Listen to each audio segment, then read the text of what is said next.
जय जगन्नाथ दर्शक बंधु आपण मानक आमर चैनल को स्वागत। तो फ्रेंड्स आज हूँ 30 मई शनिवार। तो चलते आज संध्या समय देश विदेश 20 प्रमुख बड़ बड़ गुरुत्वपूर्ण मुख्य बड़ खबर उपर नजर पकड़ा।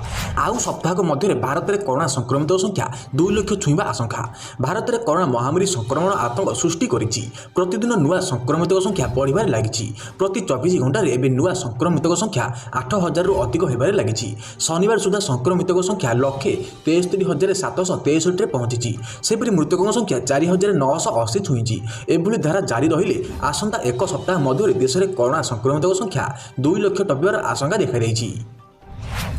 तो सेपरि राज्य में 1800 टपिला कोरोना आक्रांतक संख्या। 18 जिलूर 96 नुआ आक्रांत चिन्हट। राज्य में शनिवार चिन्हट होता 96 कोरोना संक्रमित 18 जिलार से मध्य सर्वाधिक 10 जन लेखाएं केन्द्रापड़ा और गजपति जिलार रही। सेपरि खोर्धा जिलार 9 जन रही बेले भद्रक बलांगीर और सुंदरगढ़ 7 जन लेखाएं अच्छा। गंजाम जाजपुर कटक जगतसिंहपुर 6 जन लेखाएं थिबा बेले कलाहांडी 5, बालेश्वर देवगढ़ और नुआपड़ा 4 जन लेखाएं रही। ढेंकानाल 2, पुरी नयागढ़ और केउझर जड़े लेखाएं रही राज्य स्वास्थ्य और परिवार कल्याण विभाग पक्षर सूचना मिली। तो से अश्लीलता और नग्नता को प्रश्रय देउछि टिकटक। साइबर तदंत कड़ाकड़ी करने को हाइकोर्ट निर्देश। टिकटक वीडियो को नहीं गुरुत्वपूर्ण राय शुणाई हाइकोर्ट। कोर्ट कहवा अनुसार राज्य में अश्लीलता और नग्नता को प्रश्रय देउछि टिकटक वीडियो। केवल सेतिक नुहे ग्रामांचल आरंभ कर सहरांचल पर्यंत एने अनेक जीवन जाउछि आ सम्मान हानि भी घटुछि। एसबू को रोकने राज्य में साइबर तदंत को कड़ाकड़ी करा। संबलपुर एक मामलार विचार करने बेले एभली राय शुणाई हाइकोर्ट। निकट में टिकटक वीडियो को नहीं नयागढ़ और गंजाम मृत्युर एमती खबर सामने को आसीथिला।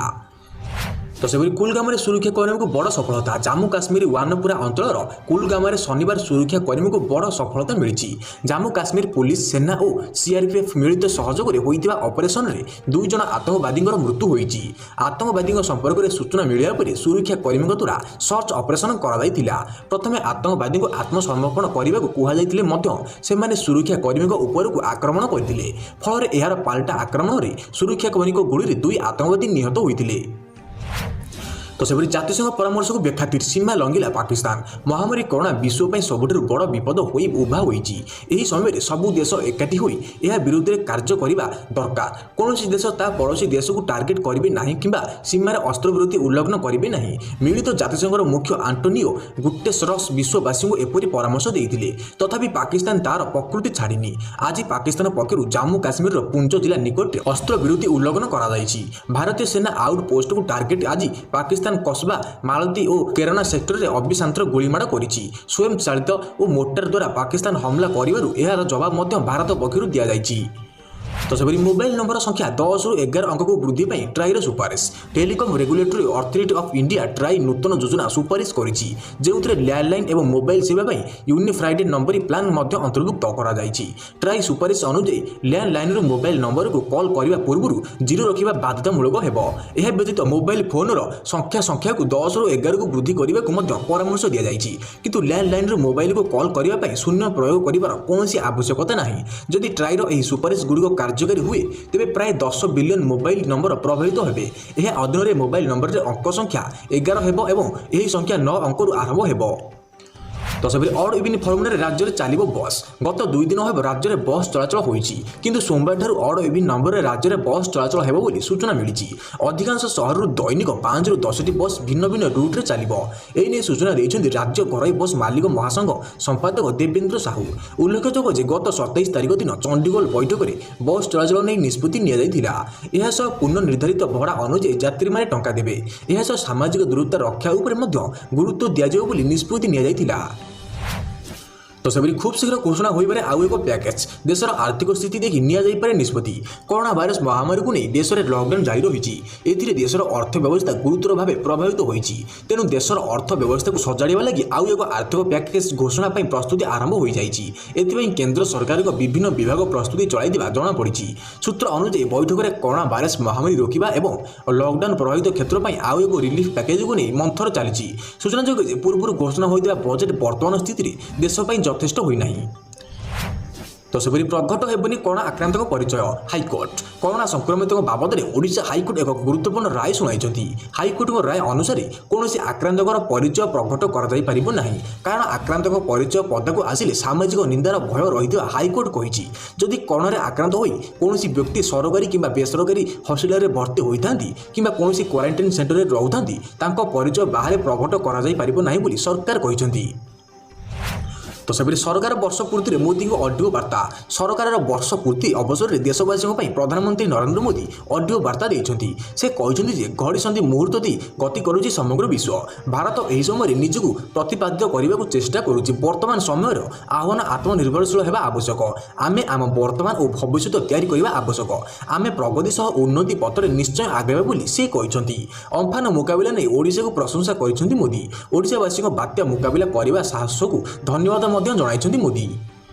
तो सेपरि चाइना सह विवाद एलएसी स्थिति संपर्क में अमेरिका को जणाइला भारत लद्दाख और उत्तर सिक्किम स्थित प्रकृत नियंत्रण रेखा एलएसी रे भारत और चाइना मध्य विवाद देखा दिनकू दिन दुई देश मध्य तिक्तता बढ़ुवर समस्त नजर सीमा उपर रही एसबू भितर भारत प्रतिरक्षा मंत्री राजनाथ सिंह फोन जोगे अमेरिकार प्रतिरक्षा सचिव मार्क इस्पेयर कथा होती समय श्री सिंह एलएसी स्थिति संपर्क में मार्क को अवगत कराइथिबा जଣାपड़ी सूत्र अनुसार राजनाथ फोन जोगे कहते भारत और चाइना मध्य सृष्टि होता विवाद को उभय देश द्विपाक्षिक आलोचना द्वारा ही समाधान करेंगे एथि प्रक्रिया आरंभ हो जाइए उभय देश परस्पर को सम्मान करती और निज निज देशर सुरक्षा को गुरुत्व दे आसुछन्ति।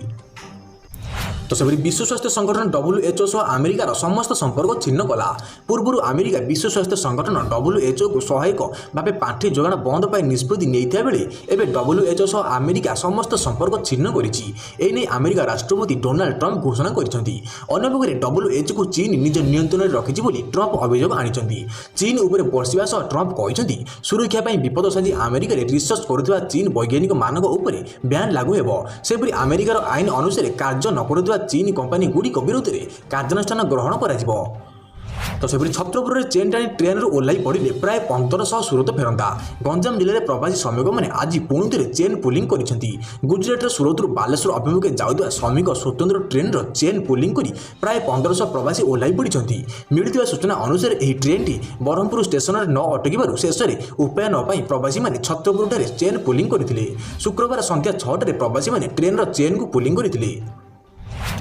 तो सेपरि कोरोना होटेल है हस्पिटाल दिनकू दिन कोरोना रोगी संख्या बढ़ुवर से पर्याप्त बेडर अभाव सृष्टि होवर आशंका प्रकाश पाई कारण दिल्ली सरकारी राज्य में 5 स्टार होटेल गुड़ी को निज नियंत्रण को नेबाक घोषणा कर होटेल गुड़िक ही अस्थायी हस्पिटाल निर्माण कर कोरोना रोगी को चिकित्सा जोगाई दिया होटेल गुड़ी को सेमानकर पाख अंचल हस्पिटाल सह लिंक कर कोविड हस्पिटाल ना नामित कर सरकार कम कि लक्षण थिबा कोरोना रोगी को आइसोलेशन रखापी 10टी हस्पिटाल को तालिका प्रकाश कर। तो सेपरि 11 वर्ष तलक खसला देशर अर्थनीति स्थिति भयंकर दिगरे गति करुच्ची महामारी कोरोना लॉकडाउन सीधा सड़क प्रभाव देशर अर्थनीति उपर पड़ा आरंभ कर 2019-20 देशर जीडीपी 4.2% को खसी जाइए सेपरि चलित वर्ष जनवरी मार्च 3 मास मध्य देशर विकास हार मात्र 3.1% रही अर्थनीति विशेषज्ञ मत विगत 11 वर्ष मध्य देशर अर्थनीति केबे एत तलक खसी नाला तेज कोरोना लॉकडाउन जो एभली संपूर्ण भाव होती कहवा भूल हेब कारण कोरोना मार्च 25 तारिख में समग्र देश में लॉकडाउन लागू होता यह पूर्व अर्थनीति स्वाभाविक रही केवल मार्च मासरे 6 दिन अर्थनीति संपूर्ण ठप हो जाता।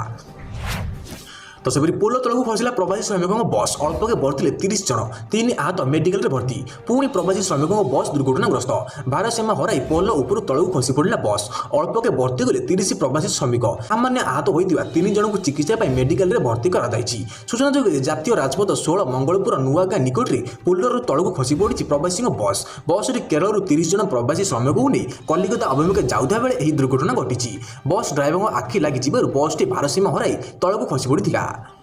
तो सेपरि मोदी सरकार द्वितीय पाळीर प्रथम वर्ष सरिला प्रधानमंत्री कार्य में 62% लोक खुशी 2019 मसीहा मे 30 तारिख में प्रधानमंत्री नरेंद्र मोदी मंत्रिमंडल शपथ नहीं से दृष्टि मोदी सरकार द्वितीय पाळीर प्रथम वर्ष आज पूर्ण होती देश में कोरोना संकट देखा प्रथम वार्षिक उत्सव को निरामर भाव पालन करजेपी पक्षर वर्चुआल रैली और लोकों पाखे पहुंचा कार्यक्रम आयोजन कर द्वितीय पाळीर प्रथम वर्ष में मोदी सरकार हासिल कर सफलता संपर्क में लोकों अवगत कर लोकाल सर्कलर नामक एक ଏକ ସଂସ୍ଥା ପକ୍ଷରୁ କରାଯାଇଥିବା ସର୍ଭେରେ ଦର୍ଶାଯାଇଛି ଯେ ମୋଦି ସରକାରଙ୍କ କାର୍ଯ୍ୟରେ 62% ଲୋକ ଖୁସି ଅଛନ୍ତି।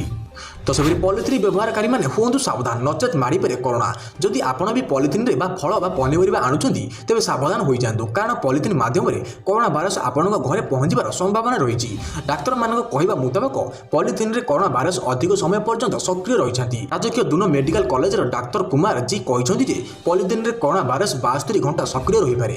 ଏହା ସହ ପବନରେ 3 ଘଣ୍ଟା, ତମ୍ବାରେ 4 ଘଣ୍ଟା ଓ କାର୍ଡବୋର୍ଡରେ 24 ଘଣ୍ଟା ସକ୍ରିୟ ରହିପାରେ କରୋନା। ସେହିପରି ଏହି ଭାଇରସ୍ ଷ୍ଟିଲ୍ରେ ମଧ୍ୟ 72 ଘଣ୍ଟା ରହିପାରେ। ତ ସେପରି ଆସନ୍ତାକାଲି ବଡ଼ କାଳବୈଶାଖୀ 50ରୁ 60 କିମି ବେଗରେ ପବନ ବହିବା ସହ ବିଜୁଳି ଓ ଘଡ଼ଘଡ଼ି ସହ ବର୍ଷା ସମ୍ଭାବନା। 14 ଜିଲ୍ଲାକୁ ଅରେଞ୍ଜ ୱାର୍ଣ୍ଣିଂ ଜାରି। ରାଜ୍ୟରେ ଗ୍ରୀଷ୍ମ ପ୍ରବାହ ଧୀରେ ଧୀରେ କମିବାରେ ଲାଗିଥିବା ବେଳେ କାଳବୈଶାଖୀ ତାଣ୍ଡବ ଆରମ୍ଭ ହୋଇଯାଇଛି। ଆସନ୍ତା 4 ଦିନ ପର୍ଯ୍ୟନ୍ତ ରାଜ୍ୟର ବିଭିନ୍ନ ଜିଲ୍ଲାରେ କାଳବୈଶାଖୀ ବର୍ଷା ହେବାର ସମ୍ଭାବନା ରହିଛି। 31 ତାରିଖ ଦିନ ବଡ଼ କାଳବୈଶାଖୀ ସମ୍ଭାବନା ରହିଛି। 50ରୁ 60 କିମି ବେଗରେ ପବନ ବହିବା ସହ ବିଜୁଳି ଓ ଘଡ଼ଘଡ଼ି ସହ ବର୍ଷା ହେବ। କିଛି କିଛି ସ୍ଥାନରେ ପ୍ରବଳ ବର୍ଷା ହେବାର ବି ଆଶଙ୍କା କରାଯାଉଛି। ତେଣୁ ଆଞ୍ଚଳିକ ପାଣିପାଗ ବିଜ୍ଞାନ କେନ୍ଦ୍ର ପକ୍ଷରୁ ଉକ୍ତ ଦିନ ପାଇଁ 14 ଜିଲ୍ଲାକୁ ଅରେଞ୍ଜ ୱାର୍ଣ୍ଣିଂ ଜାରି କରାଯାଇଛି। ଏଥିସହ ମେ 30, ଜୁନ୍ 1 ଓ 2 ତାରିଖ 3 ଦିନ ବିଭିନ୍ନ ରାଜ୍ୟର କାଳବୈଶାଖୀ ବର୍ଷା ହେବ। ଏହି ସମୟରେ ପବନର ବେଗ 30ରୁ 40 କିମି ରହିବ। ଏଥିପାଇଁ କେନ୍ଦ୍ର ପକ୍ଷରୁ ୟେଲୋ ୱାର୍ଣ୍ଣିଂ ଜାରି କରାଯାଇଛି। ତ ସେପରି ମହାରାଷ୍ଟ୍ରରେ ବଢ଼ିବ ଲକଡାଉନ୍ ଅବଧି। ଦେଶର କରୋନା ସଂକ୍ରମଣ ବଢ଼ି ଚାଲିଥିବା ବେଳେ ଏବେ ମହାରାଷ୍ଟ୍ରର ସ୍ଥିତି ସବୁଠାରୁ ଉଦ୍ବେଗଜନକ ରହିଛି। ଏଠାରେ ପ୍ରତିଦିନ ଶହ ଶହ ଲୋକ କରୋନାରେ ଆକ୍ରାନ୍ତ ହେଉଥିବାରୁ ଆଗକୁ ମୁମ୍ବାଇ ଓ ପୁନେ ଭଳି ହଟ୍ସ୍ପଟ୍ରେ ଲକଡାଉନ୍ ଅବଧି ବୃଦ୍ଧି ପାଇପାରେ ବୋଲି ଅନୁମାନ କରାଯାଉଛି। ଅବଶ୍ୟ ଏ ସମ୍ପର୍କରେ ମହାରାଷ୍ଟ୍ର ମୁଖ୍ୟମନ୍ତ୍ରୀ ଉଦ୍ଧବ ଠାକରେ ସାମାନ୍ୟ ସୂଚନା ଦେଇଛନ୍ତି। ଠାକରେ କହିଛନ୍ତି ଆଗାମୀ 15 ଦିନ ଆମ ପାଇଁ ବେଶ୍ କ୍ଷତିକାରକ। ଏହି ସମୟରେ ପ୍ରତିଟି ନାଗରିକ କରୋନା ସହ ଲଢ଼ିବା ସମୟରେ ଅଧିକ ସାବଧାନତା ଅବଲମ୍ବନ କରିବା ଦରକାର। ଏପଟେ ଆଉ ଗୋଟିଏ ଦିନ ପରେ ଲକଡାଉନ୍ 4.0 ଅବଧି ସରି ଆସିଥିବା ବେଳେ ଏପଟେ କିନ୍ତୁ କରୋନା ସଂକ୍ରମଣ କମ୍ ହେବା ନାଁ ନେଉନି। ତେଣୁ ଉଦ୍ଧବ କହିଛନ୍ତି ନୂଆ ଲକଡାଉନକୁ କେନ୍ଦ୍ର ସରକାରଙ୍କ ଗାଇଡଲାଇନ୍ ଜାରି କରିସାରିବା ପରେ ରାଜ୍ୟ ସରକାର ତାଙ୍କର ଯୋଜନା ବିଷୟରେ ଉଲ୍ଲେଖ କରିପାରନ୍ତି। ତ ଫ୍ରେଣ୍ଡସ୍, ଆପଣମାନେ ପ୍ରତିଦିନ ଏଇଭଳି ଡେଲି ଲେଟେଷ୍ଟ ନ୍ୟୁଜ୍ ଅପଡେଟ୍ ଦେଖିବାକୁ ଚାହୁଁଛନ୍ତି ତେବେ ଆପଣ ଆମର ଏହି ଚ୍ୟାନେଲକୁ ସବସ୍କ୍ରାଇବ୍ କରନ୍ତୁ ଏବଂ ପାଖରେ ଆସୁଥିବା ବେଲ୍ ଆଇକନ୍ଟି ମଧ୍ୟ କ୍ଲିକ୍ କରିଦିଅନ୍ତୁ। ତ ଫ୍ରେଣ୍ଡସ୍, ରହୁଛୁ ନମସ୍କାର, ଧନ୍ୟବାଦ। ଦେଖା ହେବା ନେକ୍ସଟ ଭିଡ଼ିଓରେ। ଜୟ ଜଗନ୍ନାଥ।